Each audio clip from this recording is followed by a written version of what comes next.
Ready? Ready? Hiker Jay here. This week I'm testing out this portable fire pit by Rootless, and it is pretty cool. All right, there you go. Last time, go get it. It's a pretty cool option to have a portable fire pit when you can't make a fire scar. And I think that Rootless has a kind of a cool option here when it comes to having a raised fire. And there's some benefits to having a raised fire for the oxygen that's actually fueling it. So I'm out in the yard today just doing yard work, and I thought I would just keep this thing burning for a while and test it. Let you know about all the features and how I think it performs as a portable fire pit that you might want to take car camping, overlanding, that type of thing where you don't really want to make a fire scar, or winter camping. I think this would be a really great option. So as always, the links to all the products are down below in the description. So anytime during the review you can go down there and click on it and check it out on my Amazon affiliate.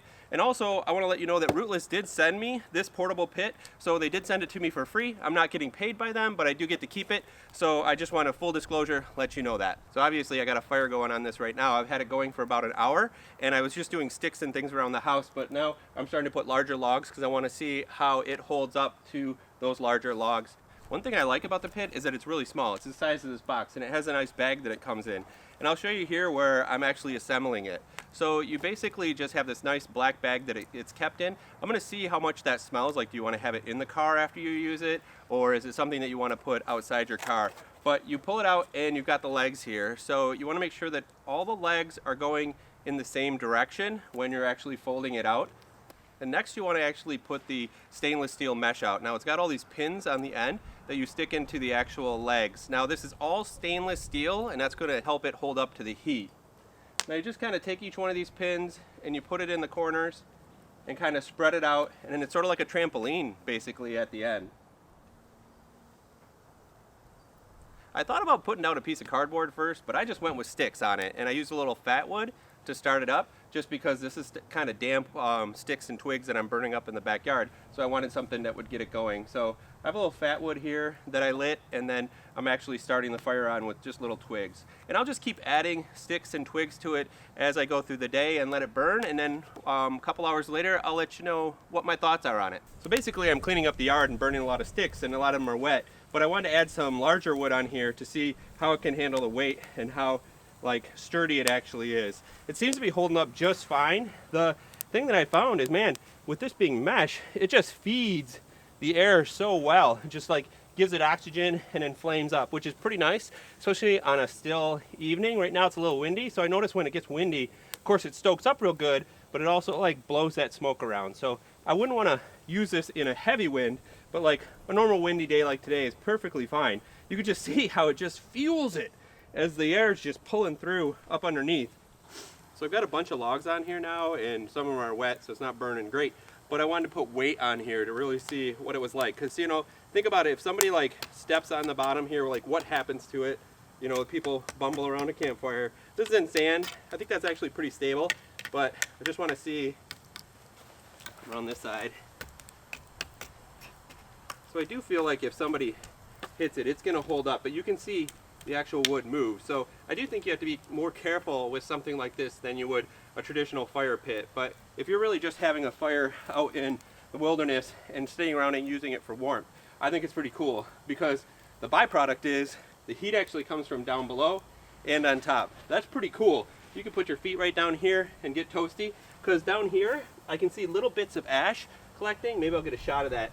And so it is going through the stainless steel down to the bottom, so you do have to be aware of what you're on, but it's not burning anything. I've got some small leaves down there just to see what would happen, but it's really just ground up real fine ash that's going down there. Otherwise it's holding up pretty well, and I think it's pretty stable. I mean, you can see the wood move, so I would still be really careful around something like this. And as they say in the instructions, you wouldn't want to use this in a lot of wind.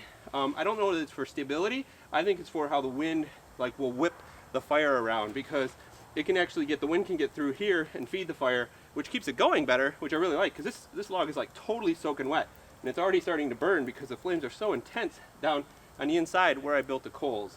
Really curious to see, once it's done, try to clean it up and roll it up and see what it's like and how bad the bag smells. I don't think that's a big deal, but are you going to put it in your car and have that campfire smell?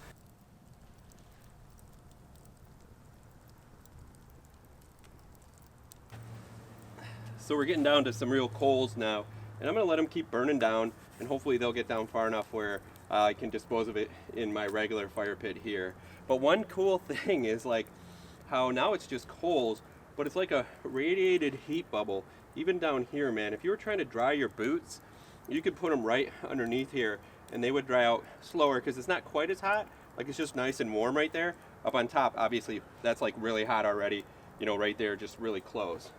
Inspecting the screen so far, I mean, it's discolored, but I'm not seeing that it's actually like burned through or lost any strength or anything. But there's some applications for this. I can see how you could use this on the beach. You could use it in a place where you can't actually have a fire.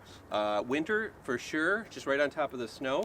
But think about this, even like a neighborhood fire, like you could have it on your driveway. You could do this right on your driveway and it would do nothing other than leave the little bit of white dust that it leaves from blowing underneath it. I think that would be really cool. Like say you're doing trick-or-treating and you're handing out candy and you can just have this out on your front driveway on some concrete. So there's a lot of applications for this for sure, and I just love that it goes down to this small little package right here. Also, while they're cooling down, I wanted to mention that you get an extra pin here, so if you lose that, you have that, and also there are some rubber ends on the legs and you get an extra rubber end too. So I think I'll just leave them in here in the bottom, and that way if I lose something or lose a pin, I'm not out of having a fire, because if you didn't have one of these pins, you really couldn't use it. You need the full trampoline effect. So one thing to be aware of is that it does leave this white powder on the ground here. You can see it on the blocks, on the ground, on the other fire pit, and I don't think that's a big deal. It's very fine, and it's just really, really fine, and it actually comes through and just kind of, the wind's been kind of coming from this direction, so it's been dropping down underneath through it. So that's not really a big deal, I don't think, because you can sweep it and it blows away real easy. All right, so this is cool enough where I can grab all the corners and everything. So what I'm gonna do is just kind of pour it into our main pit, the ashes. Just kind of put those in there, store them. This out, and we'll inspect it. Still have to cool off a little bit, I guess.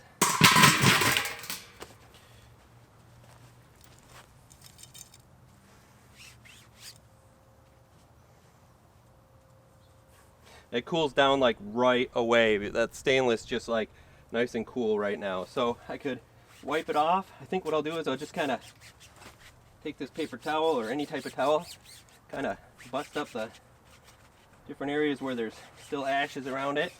You can see right here, got a little more black, but man, in that center spot where all that fire sits, it's totally fine, totally normal. Let me get some close-ups. So you can kind of see the discoloring right there, but man, this is quite clean and quite sturdy. My hand, after just wiping it with that paper towel, is staying pretty dry, just a little bit sooty. So that is amazing how clean that is. I thought it would be charcoaled real black. I'm not sure if you can see kind of that discoloring around the corners.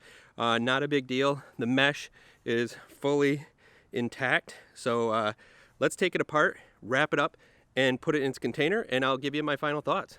So let me bring it over here to break it down. So we're just gonna pull our pins on each end.